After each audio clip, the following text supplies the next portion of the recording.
amigos, tudo bem com vocês? Espero que sim. Hoje eu escolhi para a gente estar conversando o item aparências, né? Desse livro aqui, Renovando Atitudes, de Hamed. E ele começa com um trechinho do Evangelho segundo o Espiritismo, que está no capítulo 21, item 1. A árvore que produz maus frutos não é boa, e a árvore que produz bons frutos não é má, porque cada árvore se conhece pelo seu próprio fruto. Não se colhem figos dos espinheiros e não se cortam cachos de uva de sobre as sarças.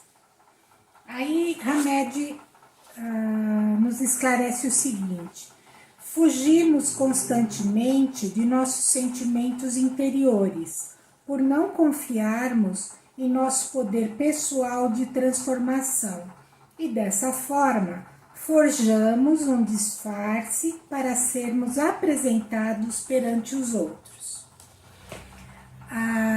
Eu achei bem interessante, isso aqui me fez lembrar uma vez que eu estava numa comemoração. E aí o grupo estava assim meio que brigando entre si, e na hora da foto um abraçou o outro e todo mundo esboçou aquele belo sorriso para ser postado no Instagram. Aí eu comecei a rir sozinha, né, e pensando, puxa vida, se as pessoas percebessem o que estava rolando antes dessa foto, né? E assim, a maioria de nós, muitas vezes, se comporta dessa maneira, né?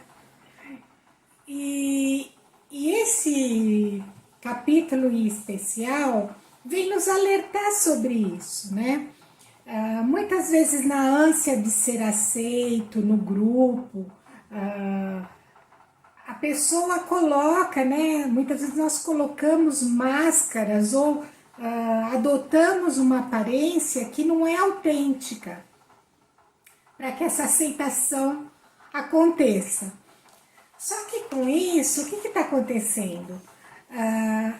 A gente acaba retardando o nosso processo evolutivo, né? Porque o nosso principal compromisso na encarnação é essa mudança interior, né? A reforma íntima, como se diz no meio espírita. Então, se eu fico colocando máscaras ou vivendo de aparência, eu não estou fazendo o processo, né? Eu estou meio que, como dizia Joana de Ângeles, né? Que o ser humano estava num estado de dormência, e que agora que o ser está acordando, né? Está tomando consciência do processo. Então, o que o Hamed nos sugere aqui, né?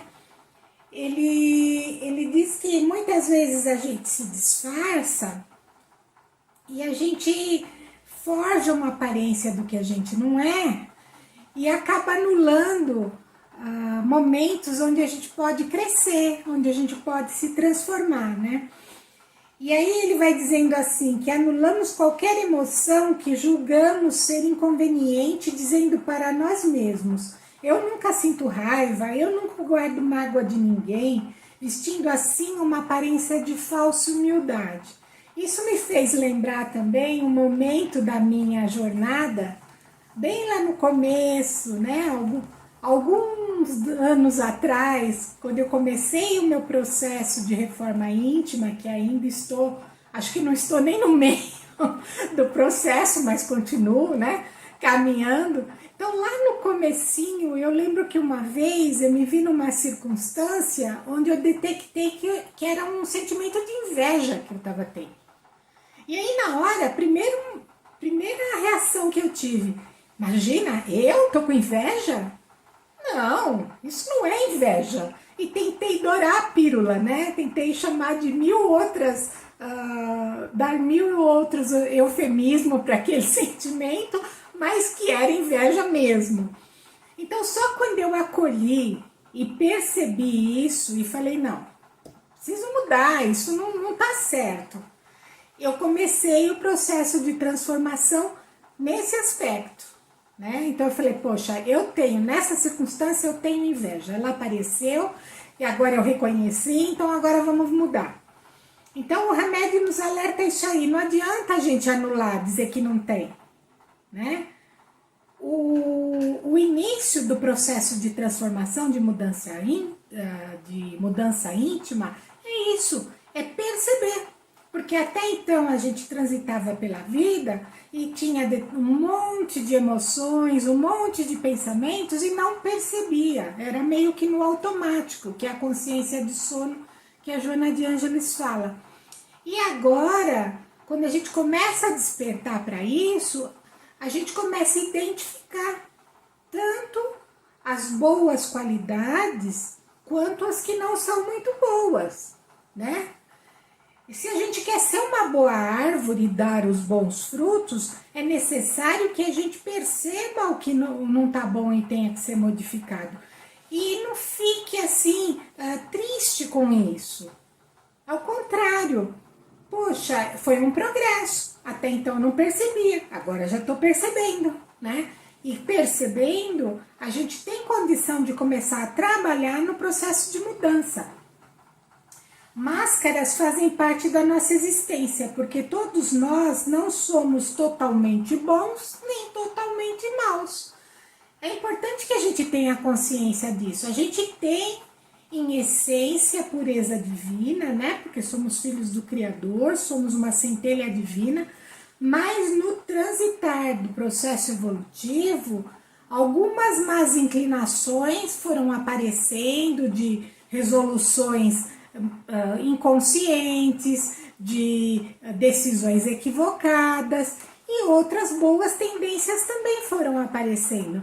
E é importante que a gente vá identificando e vá transformando tudo isso. Aí ele vai dizendo assim, temos que confrontá-las, porque somente assim é que desbloquearemos nossos conflitos, que são as causas que nos mantêm prisioneiros durante a vida. Percebe que não adianta eu ocultar e fingir que não tenho? Porque aí numa próxima encarnação eu trago tudo aquilo de novo. Então assim, eu estou perdendo tempo. Quanto mais cedo eu for identificando e trabalhando nesse processo de mudança, eu vou mudando o quê? A minha condição vibratória. Eu vou conseguindo melhorar a minha vibração como alma, como espírito imortal. E melhorando essa vibração, eu vou ter a assessoria de quem? Dos espíritos que estão num patamar um pouco melhor e assim sucessivamente. Muitas vezes a gente percebe, principalmente quem trabalha com o processo o trabalho de desobsessão, né? Ou de orientação aos espíritos, quando orienta aquele espírito que está ali exercendo uma certa influência sobre o encarnado, o espírito entende, é acolhido, é levado para tratamento. Se o encarnado não mudar a sua forma de agir, não adianta, virão outros. Por quê? Porque a gente é atraído vibratoriamente. Da mesma maneira, toda transformação que eu fizer, ela se processa na minha vibração e isso afeta o meu entorno também, né? É aquela passagem do Evangelho, é engraçado como o Evangelho ele está todo interligado, né? Então tem uma passagem que diz assim, não cai uma folha de uma árvore sem que Deus saiba. O que quer dizer isso? Que nós todos estamos interligados, né? Nós estamos imersos nesse grande fluido cósmico universal. Então a nossa vibração ela atua e ela altera o entorno por onde a gente transita. Olha a importância. Num primeiro momento, a gente tem que trabalhar nossa reforma íntima, certo? E no segundo momento, a gente tem que pensar que a nossa reforma ajuda na reforma de quem está perto. Ajuda a acordar quem está perto. E a forma como a gente olha para as coisas é que ajuda ou não no processo da nossa mudança. Por exemplo, ao invés de todo mundo eu acredito que possa estar me ouvindo nesse momento, já passou por um momento difícil na vida, né? Então vamos supor assim, um problema de saúde grave. Você passa por aquele problema, no começo pode causar uma revolta, né? Porque comigo, com tanta gente tinha que acontecer comigo, natural. Agora eu posso escolher se eu fico só nessa revolta ou se eu olho num outro aspecto. O que será que essa doença está querendo me ensinar? Por que eu estou passando nisso nesse exato momento da minha vida? Quando eu olho com esse outro olhar, eu aprendo no processo. Se eu fico só na revolta e na raiva, eu estaciono. Eu posso até sair daquela doença com um diagnóstico positivo, ser curado, mas eu não aprendi nada. Então, assim, tudo vai depender na vida do olhar que a gente tem para as situações que a vida apresenta. Aí isso faz lembrar o quê? Aquela outra passagem do Evangelho, quando Jesus para, ele está caminhando com os apóstolos, ele para e olha aquela carcaça no chão, né? E todo mundo incomodado com o odor do animal que já está ali sabe quanto tempo, né? E Jesus para, e onde é que ele olha? Ele fala que belos dentes tinha esse animal. O que ele quis dizer com isso? Que ele não estava sentindo o cheiro? É lógico que ele estava. Que ele não estava vendo que o animal estava morto? É lógico que ele estava vendo. Mas o que ele quis nos ensinar? Por pior que seja a situação, foque no que tem de bom. No que você pode tirar como uma lição boa para você, uma lição de crescimento. Então, enquanto todos reclamavam, Jesus mostra o quê? Os dentes do animal que eram bonitos. Então, ele foca no bom, no belo. É fácil? Não, não é. Mas tudo na vida é um treinamento. E o nosso olhar diante da vida também é um treinamento. Assim como o nosso olhar para as nossas situações não resolvidas, conflitos, ou lado escuro, como você quiser chamar, e o nosso olhar para as nossas virtudes.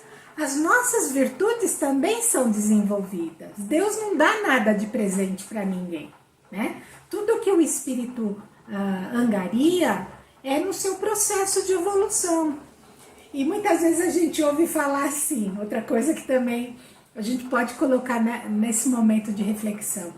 Quantas vezes a gente faz uma prece e diz assim, ai meu Deus, dai-me paciência, né?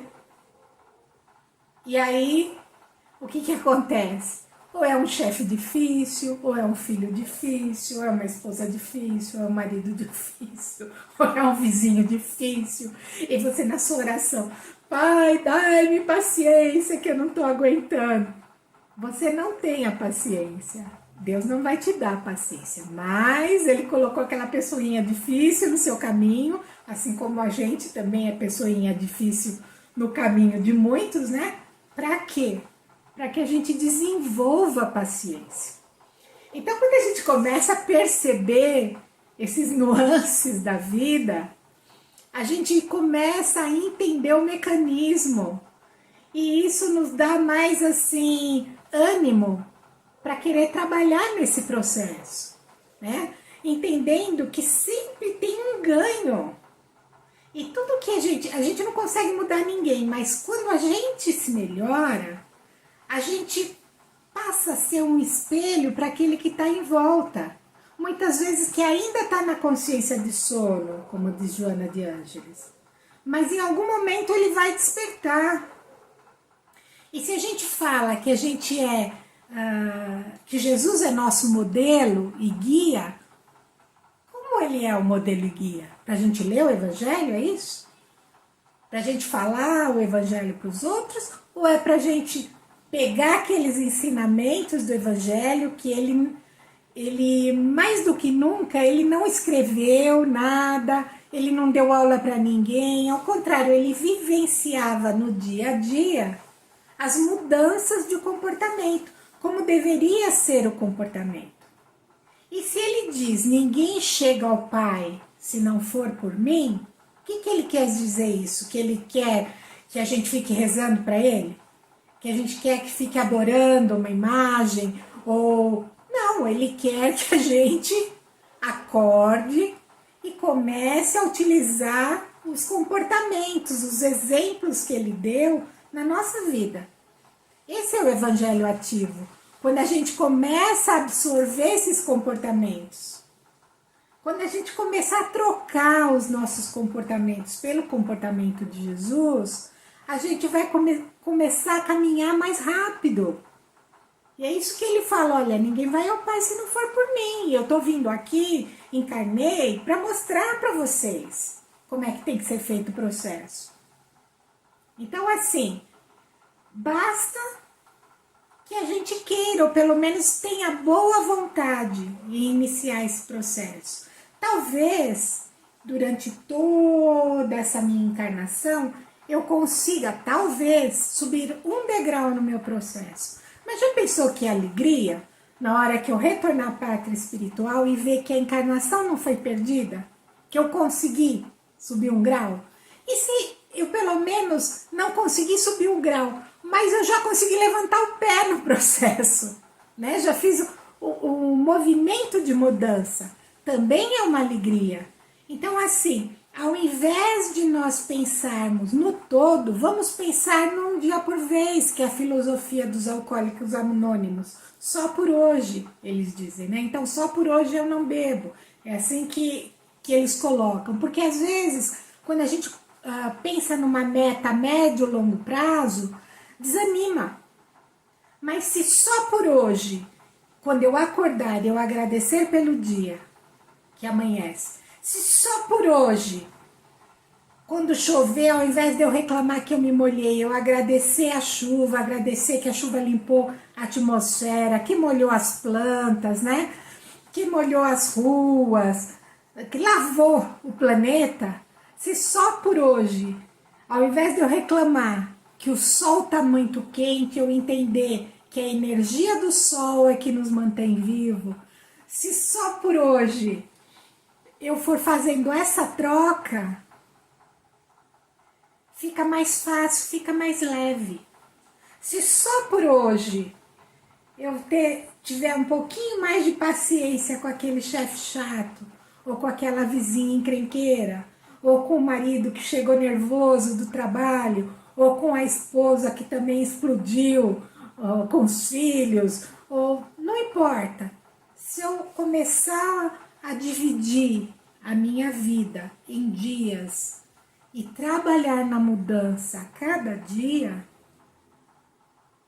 além dessa mudança se tornar mais leve, o saldo no final vai ser mais positivo. Então era isso que eu tinha para conversar hoje com vocês, para lembrar que é possível sim, no momento da nossa evolução, não sei quando, não sei o dia, não sei em qual encarnação, se nessa ou nas próximas, nós sermos essa árvore boa que dá bons frutos. Percebendo que a mudança está em nós, mas que ela atinge o entorno, direta ou indiretamente.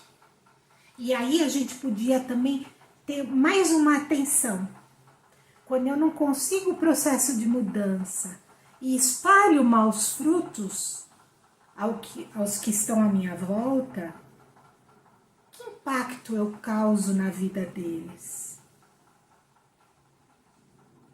Muitas vezes, uma pessoa que está num momento difícil, uma palavra amiga pode salvar o dia dela, e uma palavra ruim, né? Uma palavra sem um pouco de caridade pode jogar aquela pessoa para o fundo do poço. Então, vai além da minha mudança. Vai até que ponto eu interfiro no dia a dia dos que estão à minha volta. Até que ponto a minha atitude interfere na vida das pessoas. Se interferir positivamente, ótimo, continuemos. Se não interferir positivamente, mais do que na hora de mudarmos a nossa atitude. Porque além de não estarmos evoluindo, ainda estamos prejudicando. E aí a coisa não fica boa. Então é importante a gente manter esse alerta, né? E esse alerta vai o quê? Vai ligar numa outra passagem do Evangelho, que é a vigiai e orai. Né? E aí é vigiar e orar, pensamento, sentimento e atitude. Só quando nós estivermos em equilíbrio de pensamento, sentimento e atitudes, é que a gente pode se considerar um ser equilibrado. Por enquanto, estamos no processo. Mas o importante é estarmos sempre confiantes e um dia por vez fazendo o nosso melhor. E o dia que não foi tão melhor, acreditar que no dia seguinte nós podemos melhorar um pouquinho mais. Então agora eu convidaria aqueles que quiserem, né, a cerrar os olhos por um momento. Vamos respirar profundamente, oxigenando todas as células do nosso corpo. E assim mais calmos, tranquilos, serenos. Vamos envolver todo o nosso planeta numa intensa luz dourada e que essa luz possa chegar a todos os lugares onde haja sofrimento. Que o amor de Jesus e a nossa luz possa tocar os corações como um bálsamo, trazendo um pouco de paz e tranquilidade. Vamos vibrar pelo nosso país.